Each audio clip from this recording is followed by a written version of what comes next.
आपको अगर बाय करना है ना आशीष, या तो आप 24,500 पे खरीदें या 25,000 के ऊपर खरीदें। ओके 24,800 से 25,000 की हमारी बात हुई थी, वो फंसने का जोन है, वहां पर बाय करने का मतलब नहीं है। तो पहले तो क्या सपोर्ट की बात करते हैं। 24,500 पर आपका आवरली सपोर्ट है, बहुत क्रूशियल है वो। और इंट्राडे में मुझे लग रहा है यहाँ से बाउंस आएगा अगर मार्केट वहाँ तक गया तो। और उसके बाद अगर वो टूटा तो 24,250 जहाँ पर आपका 20 day exponential moving average placed है, हमने जो बात की थी वो inclining 20 day exponential moving average अब वहाँ पर प्लेस्ड है। जब तक निफ्टी 24,250 के ऊपर है तब तक basic texture buy on dips का है, जो बड़ा टेक्सचर है वो बाय ऑन डिप्स का है। अब वो आप एग्जैक्टली कहाँ खरीदेंगे, कहाँ पर स्टॉप लॉस लगाएंगे, वो हम थोड़ी देर में डिस्कस करेंगे। रेजिस्टेंस कहाँ मिलेगी? पहले तो आपको 24,800 जो हमारा प्रॉफिट बुकिंग का जोन था, हमने बार बार बात की थी, 50% रिट्रेसमेंट जोन पूरी फॉल का। और अगर वो क्रॉस हुआ तो 25,000 का जो साइकोलॉजिकल है, 25,000 पर प्रोग्राम ट्रेडर्स बैठे होंगे प्रॉफिट बुक करने के लिए। देखिए जैसा आपने कहा, हमने 24,800 पर पार्शियल प्रॉफिट बुकिंग का व्यू लिया था कि पार्शियल प्रॉफिट बुक करिए और बाकी को उसके बाद आप हेज करके कैरी करिए।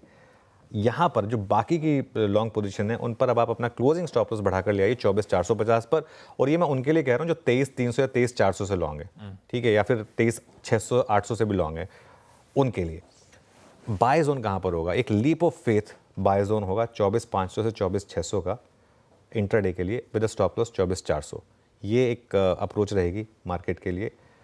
Cell trade if and only अगर आज पहले घंटे का लो ब्रेक हो जाए सेकेंड हाफ में, अगर या सेकेंड आवर या थर्ड आवर में अगर पहले घंटे का लो ब्रेक हो जाए तब एक शॉर्ट ट्रेड ओपन होगी स्ट्रिक्टली इंट्राडे में, उसका स्टॉप लॉस होगा डे हाई का। लेकिन पोजिशनली मेरा मानना अभी भी यही है, पोजिशनली जब तक आप 24,250 यानी कि 20 डेमा के ऊपर बंद दे रहे हैं तब तक इस मार्केट का टेक्सचर अब बाय ऑन डिप्स का है, वो नहीं बदला है।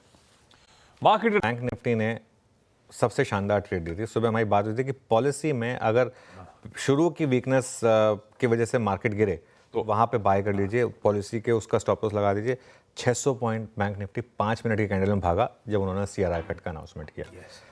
तो खैर एनीवे, यहाँ पर फर्स्ट सपोर्ट है आपका 53,160 पर, वो क्या है? फ्राइडे का लो यानी कि पॉलिसी डे लो। और उसके बाद बड़ा सपोर्ट है आशीष आपका 52,685 से 52,850 जो वेडनेसडे और थर्सडे का लो था बैंक निफ्टी का।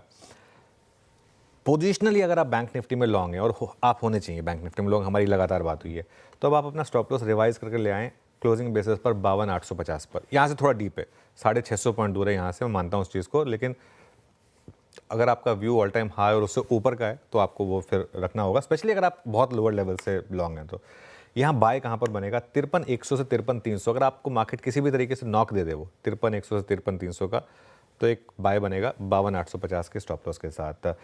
अभी के लिए बैंक निफ्टी में सेल ट्रेड नहीं है। बैंक निफ्टी में सेल ट्रेड होगी अगर 52,685 के नीचे आप निकल जाएं और उसके नीचे आप सेटल हो जाएं। अगर वहाँ सेटल हो गए तभी सेल ट्रेड ओपन होगा, अदरवाइज बैंक निफ्टी में सेल ट्रेड नहीं है। बैंक निफ्टी में स्ट्रेंथ बहुत है और जिस तरीके से HDFC बैंक स्ट्रांग है, जिस तरीके से ICICI बैंक स्ट्रांग है, जिस तरीके से PSU बैंक स्ट्रांग है और जो पॉलिसी का सपोर्ट मिला मार्केट को, तो उस हिसाब से बैंक निफ्टी में अभी भी basic texture buy on dips का है। बिल्कुल ठीक।